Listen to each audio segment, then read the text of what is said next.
He made a choice. He made a choice to live in the underserved Acres Home neighborhood, where he grew up in a 2-bedroom house, 1 bathroom, 8 brothers and sisters, and a very humble beginning. He remembers what it was like to go to bed hungry, and those humble beginnings are what make him the man and the leader that he is today. He holds a law degree from Harvard. After that, before serving as mayor, 27 years with the state legislature. He believes that if we dream it, we can achieve it. And he's committed to creating a better tomorrow for Houston. And I also need to mention that he's obviously a proud Cougar and a member of the H-Town Takeover. Truly an honor. It's truly an honor to introduce to you a man and a leader like Sylvester Turner. He inspires us, he inspires our great city. He provides invigorating leadership in everything that he does. Please join me in welcoming our mayor, Sylvester Turner.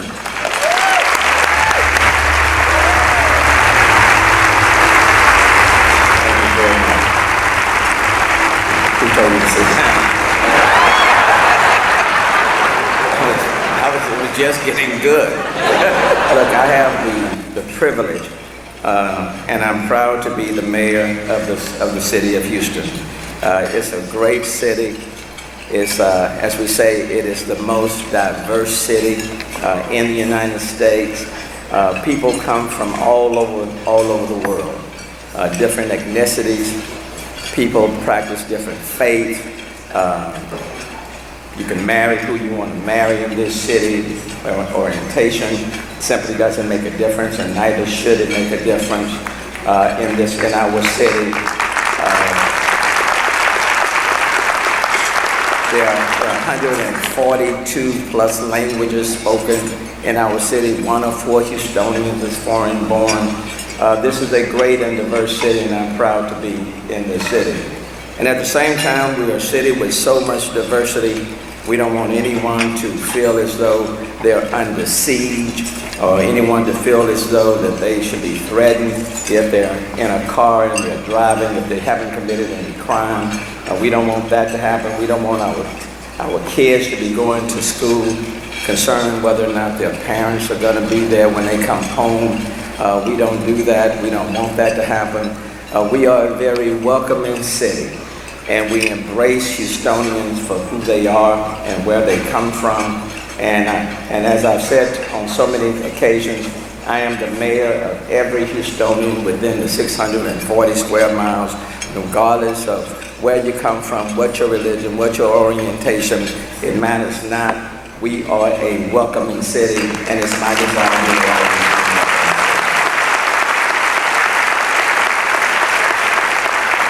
I do think we have to be very careful what we do, either on the federal level or the state level or the local level, that can send any message that's contrary to the things that I've just said. And so we just need to be very, very, very mindful of that.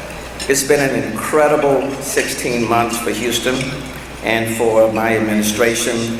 The Final Four, it was exciting.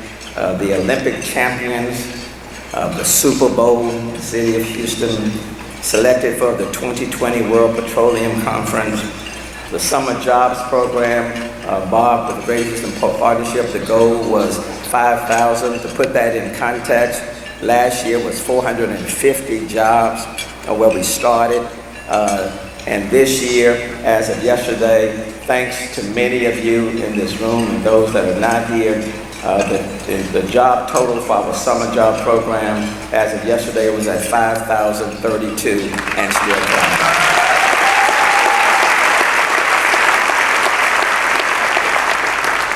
Houston is now ranked the #1 city in the United States for minority-owned businesses in the entire United States. Doesn't get too much better than that. I certainly want to thank Steve Costello, the flooding czar, the Chief Resiliency Officer, for working on our drainage and flooding. It continues to be and will always be a major, major priority. And he's done some work with the Texas Water Development Board. We're working with the county, working with our congressional partners to address drainage and flooding in a very real way, and that's a collective effort. And so I appreciate that. Certainly want to thank Public Works for improving our streets. A year ago, I talked about potholes. I want you to know a year later, they are still assessing and addressing those by the next business day, 96% of the time, and now giving us time to work on the more serious street problems. So I want to thank all of our city employees for simply doing an outstanding job.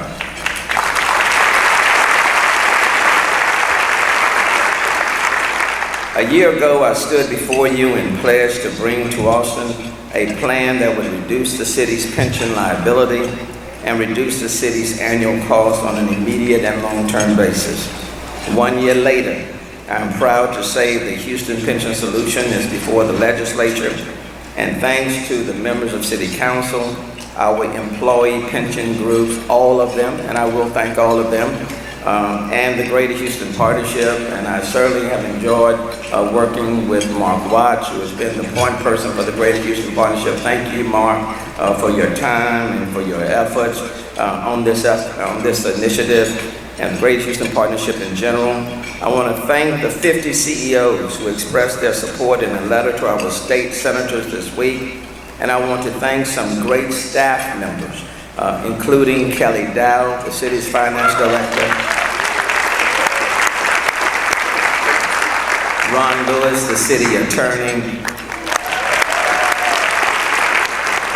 and Bill Kelly over government affairs, and members of their teams who have been instrumental in helping to create a plan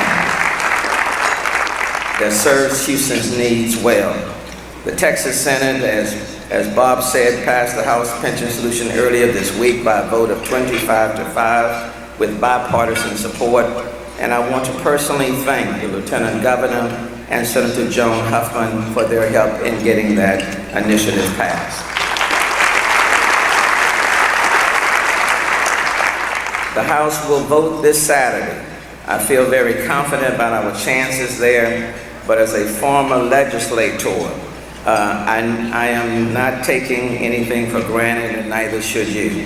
It's important to show our House members, our House representatives some love. So please call them, write them, send them a nice message via social media. Let them know how great they are and how instrumental they can be, and ask them to stick with Chairman Flynn as he manages the bill on the floor this coming Saturday. We are so close, so near to finally putting our city's pension on a sustainable path that taxpayers can afford and employees can count on. Houston's Pension Solution pays down our existing unfunded liability in 30 years. It controls costs and shares risk using what we call the corridor, a mechanism that requires pension changes if city costs rise too high, ensuring we never again face a situation where the taxpayer's contribution spirals past sustainability. Reducing debt, not just future benefits, is the key to an affordable financial future for Houston, and our plan tackles it head on by reducing our $8.2 billion unfunded liability by a third immediately. The Pension Solution Plan will reduce that unfunded liability by $2.8 billion, not by raising your taxes, not by the city infusing any cash, but by employee groups, city employees, reducing their future benefits by $2.8 billion. And I want to take this time to personally thank police officers, municipal workers, as well as firefighters for making a tremendous sacrifice on behalf of the city of Houston. I want to thank them, and quite frankly, you need to thank them as well.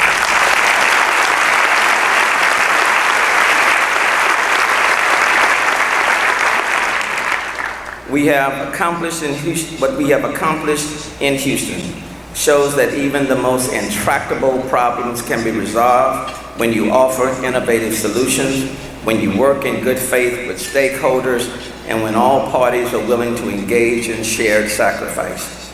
It's not a perfect pension bill, but it is a very good deal for the city of Houston. 3 years ago, oil was $100 per barrel. And then a year ago, it was down to nearly $45. The energy slowdown put a spotlight on our weak foundation, and things got more challenging when the revenue cap kicked in. Since the revenues cap impact was first felt in 2014, we estimate that the city has foregone more than $221 million in lost revenue. Our most recent audit showed that our liabilities threaten to outweigh our assets. We've seen 2 credit downgrades in the past 2 years, and the agencies that rate our credit say that they are concerned about 3 primary things. First, pensions, which are a major contributor to what the rating agencies call high fixed costs, and we are addressing that right now. Second, the revenue cap, which offset what the rating agencies call the potential effects of positive asset valuation trends. And 3, a weak economy with sales tax collections still soft as the energy sector works to recover. Our mission is clear. We must achieve sustainable, structural budget balance by making sure that our recurring income is equal to or more than our recurring expenses. And in fact, we must always seek ways to reduce our expenses, and that our expenses must be based on our priorities. And we must do so while eliminating our city's pension liability and making proper investments in our services and infrastructure. That's why we are moving forward with a long-range financial plan to chart a path to structural budget balance. A year ago, with the help of each member of City Council, we closed a $160 million gap with a budget that included about $55 million worth of recurring improvements, and that budget received unanimous support. I want to thank each member of City Council for working with me to make that happen. The 2018 fiscal year marks another set of hurdles. We face increases in our debt payments that consumes much of the savings we achieved last year. We still must cover compensation increases covered in employment contracts previously negotiated. Our sales tax revenue stream is still sluggish. In light of all of this, we have to cover a deficit of close to $122 million. But we will deliver a proposed balanced budget to City Council next week that incorporates structural improvements and moves us towards our goal of sustainable structural budget balance with minimum employee layoffs. Our new budget will include 4 new classes of police cadets, and I'm working for a 5th class as well. We will maintain our reserves well above the 7.5% minimum set in our financial policies, at least 9.3%. We will maintain at least $20 million in our budget stabilization fund, and we will await recommendations from long-range financial plans, seizing opportunities to make resources available for key needs like maintaining our infrastructure, investing in programs that prevent problems instead of addressing problems, and making sure our city can accommodate the growth we have already seen, along with new growth for the future. When I made my promise on pension reforms last year, if you can recall, I made another commitment to you as well, that if we achieve meaningful, lasting pension reform, I would also ask Houston voters to take a second look at the revenue cap, which the credit rating agencies have criticized. The revenue cap hurts Houston, and that's not just me saying that. Every analysis of the city's credit now cites the revenue cap as a negative, a limiting factor that makes us more risky, not less. Repealing the revenue cap means a better credit rating for Houston and lower costs for taxpayers when we finance improvements to the city buildings, parks and libraries that serve our neighborhoods, aging fleet, bad streets, illegal dumping, deferred maintenance. When we made a slight cut in the property tax rate to comply with the revenue cap for 2017, the owner of the average Houston homestead saved a little more than $31 in property taxes for the entire year. That's about $2.50 a month. But we estimate the city lost $28.4 million in revenue that would have paid for a whole year of salaries special pay and benefits for 250 police officers. Or some of it could have increased our contribution to rebuild Houston, to accelerate our street and drainage improvements. Or some of it could have gone to address the $600 million deferred maintenance on our city facilities. The bottom line is this: people are calling every day 311, asking us to do something about illegal dumping. I saw a story on that last night on Channel 13. They're asking us to do something about illegal dumping and bad streets. I saw that story the other night on Channel 11. They're asking about hazardous material inspections, crime, and people living in tents under our bridges or close to neighborhoods or businesses. I received a call on Saturday morning from a business owner complaining about the homeless that's close to his business. Let me underscore the issue of homelessness. We must do more. Homelessness is a humanitarian issue right in our own backyard. It affects all Houstonians, no matter your neighborhood, no matter your income.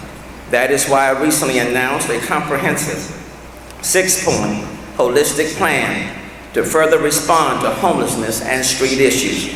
A plan that will expand efforts to permanently house the homeless, increase shelter options, implements common sense public safety policies, and launches a public awareness campaign. Instead of giving to panhandlers on the street, we want to encourage people to provide meaningful change, not spare change. Do not become an enabler and cause the problem to get even worse.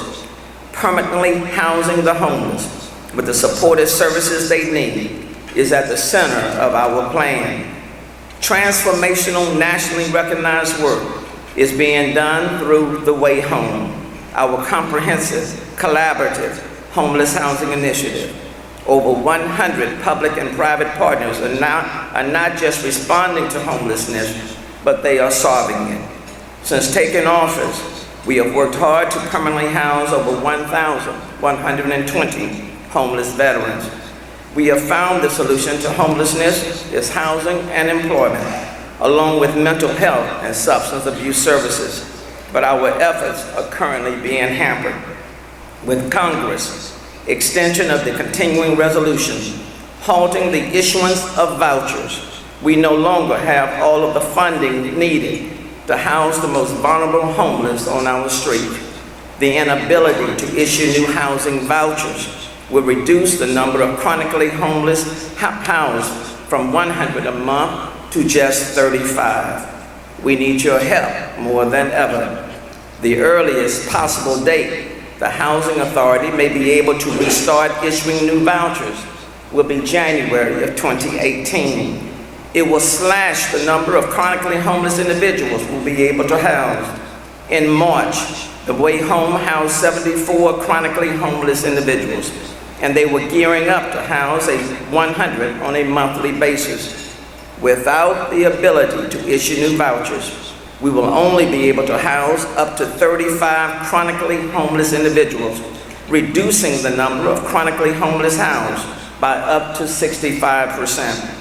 The plan that we announced 2 months ago was to house 500 chronically homeless individuals, people who are currently on our streets, in 6 months, including the 74 chronically homeless individuals housed in March, the first month of the challenge. We will only be able to house 249 chronically homeless individuals out of the 500 goal, leaving us 251 short. It costs approximately $8,000 to $8,500, including administrative costs, to house a chronically homeless individual for 1 year. The supportive services are covered by other sources. It would cost approximately $2.1 million to house the 251 chronically homeless needed to reach our goal. I know it's not a good sight to see people under our bridges with tents and sofas and couches and cooking equipment. And I know it's not something that we are proud of when we go to our games and we see people that are out there on our sidewalks. I understand that. But I also recognize that there are people who have fallen through our cracks, people who are needing our help, people who are suffering from mental health and substance abuse. And I fully understand that people want them gone. I got that. But I also know these are not potholes. Where there's a pothole, we can provide asphalt and we can cover it up by the next day. But these are not potholes. These are human beings, and they're on our streets. And what difference does it make if we can have smooth roads and smooth streets, but we have people living on our streets with potholes in their lives? We can do better, and we must do better than that.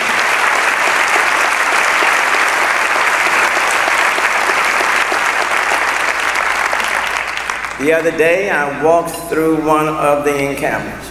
I ran into a homeless couple.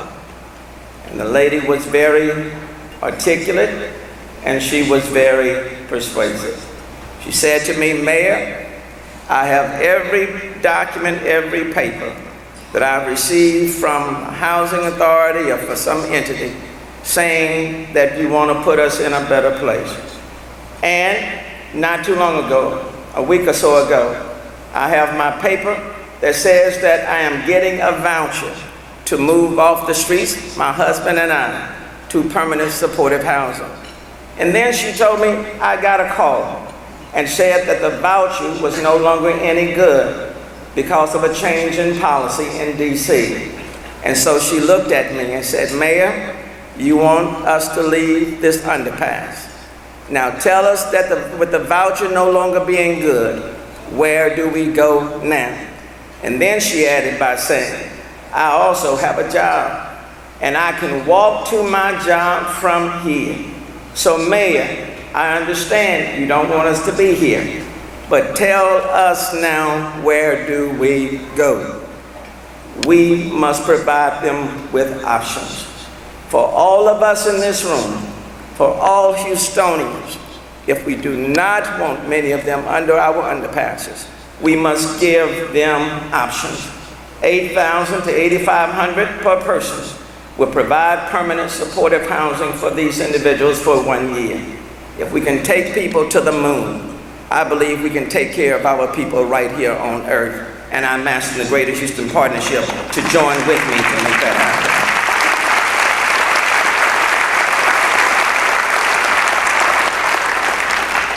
Last month, I shared with the directors of our city departments my priorities for our government. They reflect citizen priorities gathered from across our community, and they paint a clear picture of our administration that gets the basics and can go beyond them. Sound financial management will underpin all we do, from lasting pension reform to our long-range financial plan for structural budget balance. Working from the foundation, we will emphasize public safety and infrastructure services, the basics that consume much of our focus.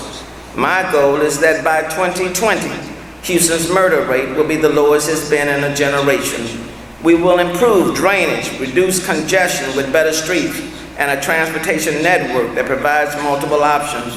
By the way, the new Kinder survey says people in our region want that more than ever before. And I'll speak specifically about transportation in June.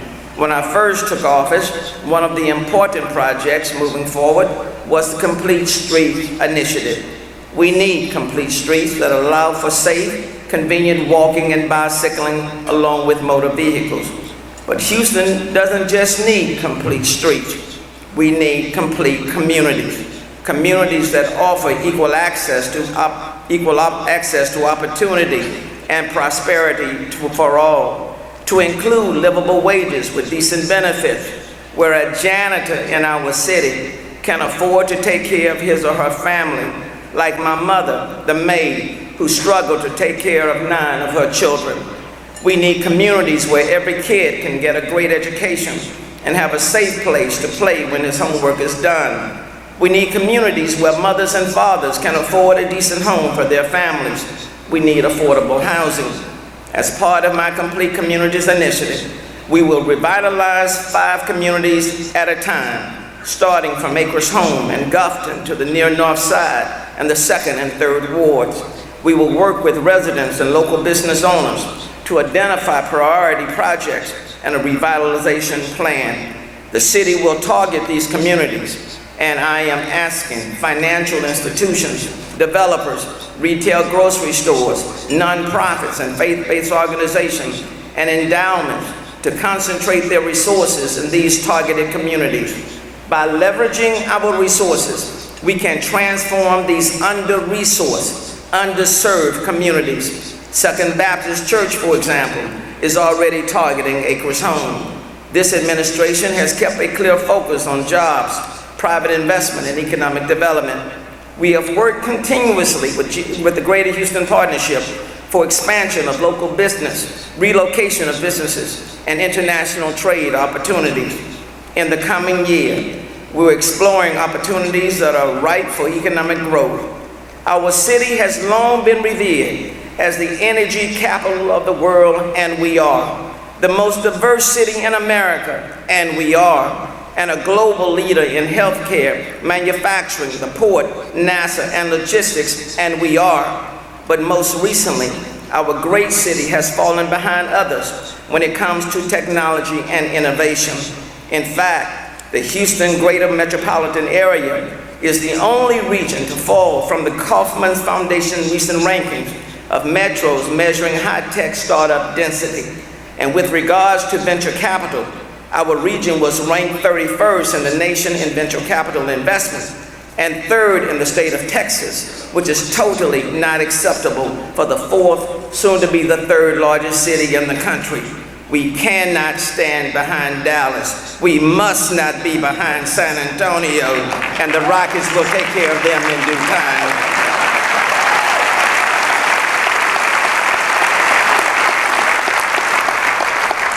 Last year, I commissioned a task force to investigate this issue to better understand the root causes of this problem, and more importantly, how can we fix it? They've looked at cities like Chicago, which just 5 years ago this month launched their regional hub, 1871.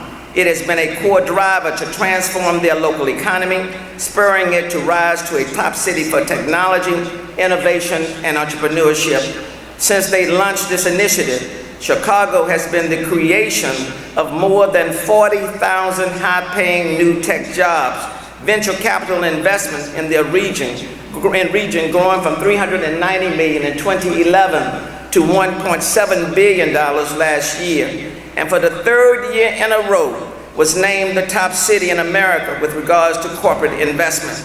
We know a little something about innovation in Houston, and it is now time for us to be more competitive, to further diversify and expand our economy. What Chicago can do, Houston can do better. Technology.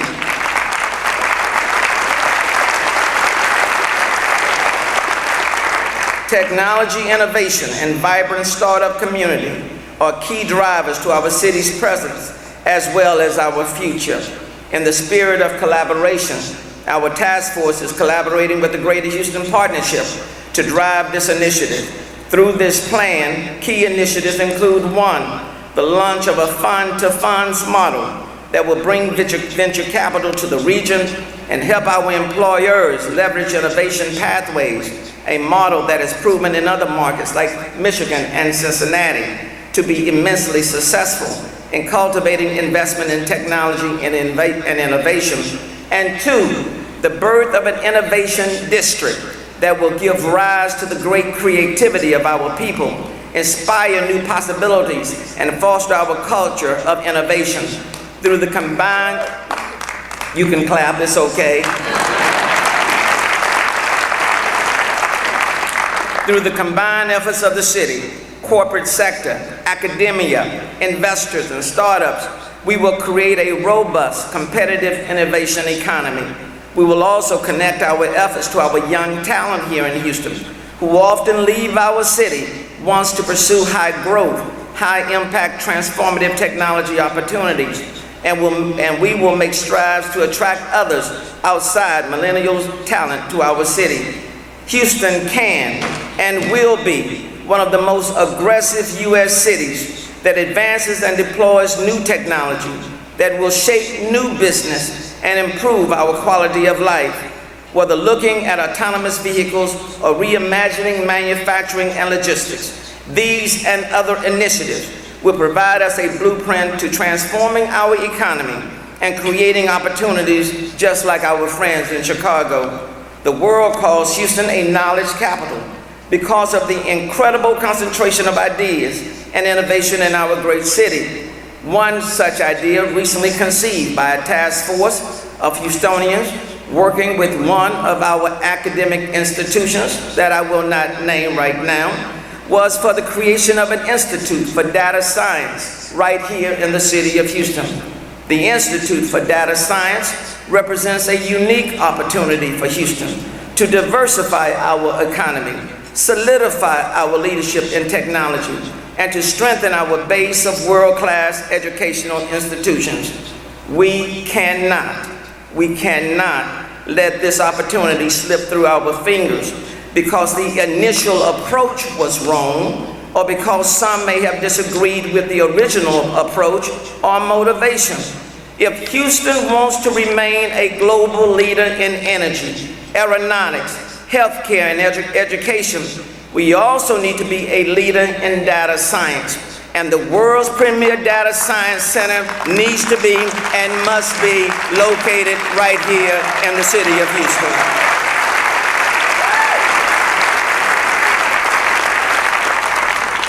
Houstonians excel at coming together to support an ambitious vision and making that vision a reality. The Institute for Data Science should be a collaborative effort by our great educational institutions. The University of Houston, my alma mater, Rice, Texas Southern, Texas A&M, UT, and others, as well as members of the business and life science communities. I have spoken to Chairman Tillman Fertitta and Chancellor Couture and encouraged University of Houston to assume a leadership role in making this become a reality. If we are going to be Tier 1, and we are, we must not be scared of competition. We must take them on and make it happen.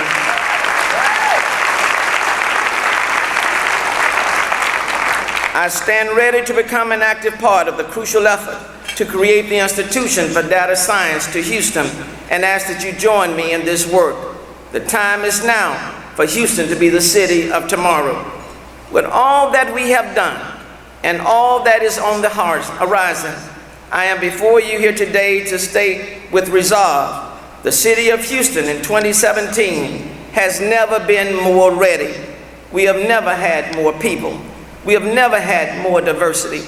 We have never had more parks and green space, more connectivity. We have never had more artists, musicians, and talented individuals. We have never had a more dedicated police force, fire department, and municipal workers. We have never had a development and business community so broad, so robust, and so diverse. If we do not invest in our city by giving our time, talent, and treasure, we fail ourselves and our children. The question is not what happens to us if we give. The question is what will happen to the city of Houston if we don't. This is our time. This is our moment. This is our season. God, please give us the wisdom and the courage to seize our moment.